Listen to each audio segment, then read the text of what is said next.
दोस्तों, हमारी हिंदू संस्कृति सिद्धियों और चमत्कारों से भरी पड़ी है।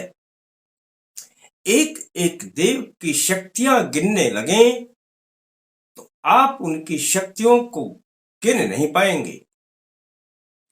और जब सिद्धियों और शक्तियों की बात आती है और भगवान भोलेनाथ का नाम ना आए, ऐसा तो हो ही नहीं सकता।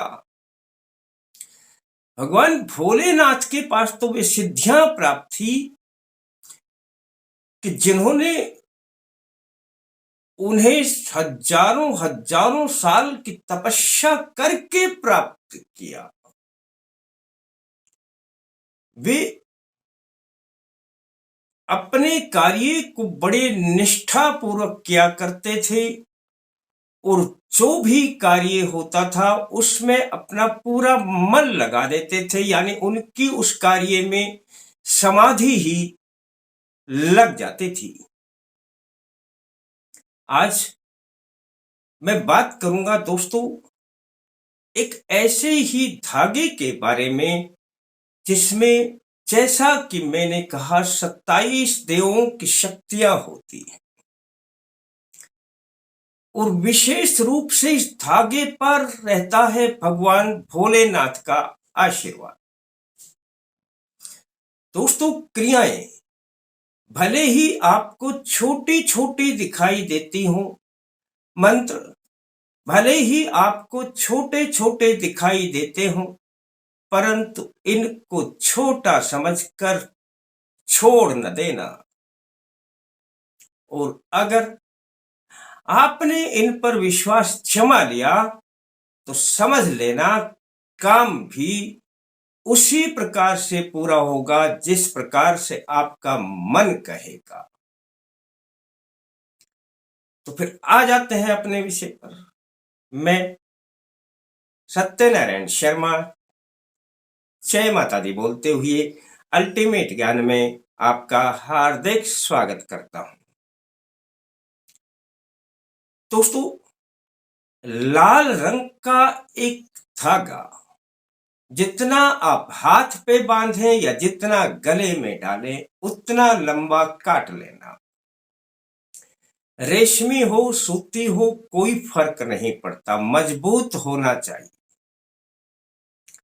बस दोस्तों। और मैं प्रयोग इतने आसान बताया करता हूं कि अब आपको आवश्यकता है एक चंदन की लकड़ी की, जिसको आपने घिसकर चंदन का लेप तैयार करना है। उसमें इस धागे को डुबो देना है,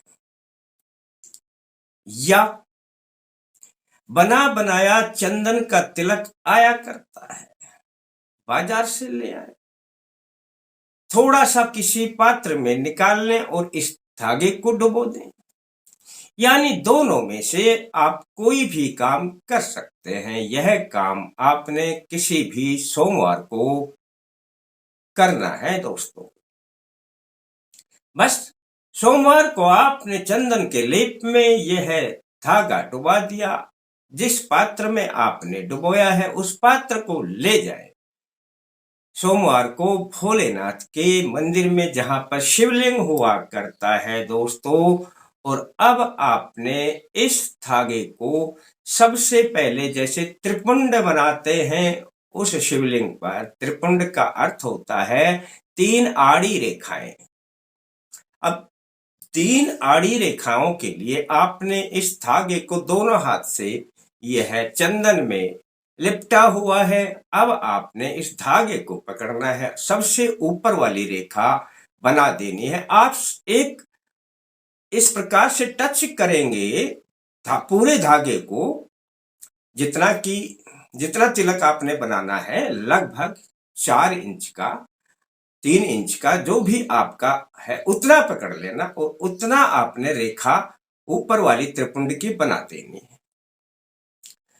फिर से धागे को चंदन के लेप में डुबो लेना और उससे नीचे वाली रेखा बना देनी है। फिर से धागे को पकड़ लेना, चंदन के उसमें डुबो करके नीचे वाली तीसरी रेखा त्रिपुंड की बना देनी है। अब आपकी ये 3 रेखाएं जो त्रिपुंड की बन गई दोस्तों, 3 रेखाओं में है 27 देवों की शक्तियां। इस त्रिपुंड की प्रत्येक रेखा में 9 देवों की शक्तियां समाहित रहती हैं। जैसे जैसे आप रेखाएं बनाएंगे 27 देवों की शक्तियां इस धागे में समा जाएंगी और समा जाएगा भगवान भोलेनाथ का आशीर्वाद। दोस्तों, अब आपने ध्यान क्या रखना है, बस इतना सा आप ध्यान कर लें कि जब आप इस धागे को लगाना प्रारंभ करते हैं, दूसरा लगाते हैं, तीसरा लगाते हैं, तब तक भगवान भोलेनाथ का कोई भी मंत्र चलते रहना चाहिए और याद ना हो कोई मंत्र तो ओम नमः शिवाय ही बोलते रहें। ओम नमः शिवाय, ओम नमः शिवाय, ओम नमः शिवाय, ओम नमः शिवाय। दूसरा लगाएं, तीसरा लगाएं, ओम नमः शिवाय, ओम नमः शिवाय। और पहली रेखा को, दूसरी रेखा को, तीसरी रेखा को दोस्तों फुर्सत के समय में जाएं और लगभग 1-1 मिनट तक धागे को लगाए रखें अंदाजन। बस इतना सा काम है दोस्तों। अब उस पात्र को घर ले आए, चंदन वाले को, धागे को भी घर ले आए दोस्तों। इस धागे को आप गंगा जल से धोना और शुद्ध जल से धोना, फिर कच्चे दूध से धोना और फिर शुद्ध जल से धोना। और दोस्तों इसे धारण कर लेना गले में, चाहे गले में, हाथ में करें हाथ में, कोई कार्य नहीं रुकेगा, कैसा भी संकट हो पास में नहीं आएगा। विशेष प्रकार की शक्तियां आपके पास आने लगेंगी, भोलेनाथ का आशीर्वाद प्राप्त होगा और दोस्तों धन संपत्ति भी आने लगेगी। नकारात्मक शक्तियां बाहर हो जाएंगी, सकारात्मक शक्तियां आने लगेंगी। और दोस्तों मैं बता नहीं सकता, लेकिन आप करके देख लेना और इसमें आपका जाता भी कुछ नहीं है दोस्तों। किसी भी सोमवार को कर लें। वैसे तो श्रावण लग रहा है और श्रावण में कर लेंगे तो कहना ही क्या है, लेकिन आप किसी भी सोमवार को कर सकते हैं और अच्छा लगता है तो किसी को बता देना। अब जो चंदन वापिस लेकर के आए उसका अपना तिलक निकाल लिया करो, अपना और भी अच्छा काम आएगा, ये और भी अधिक काम करेगा। और अच्छा लगता है दोस्तों लाइक कर देना, आपके लिए इतना ही काफी है। फिर मिलते हैं दोस्तों नए अंक के साथ, तब तक के लिए जय माता दी।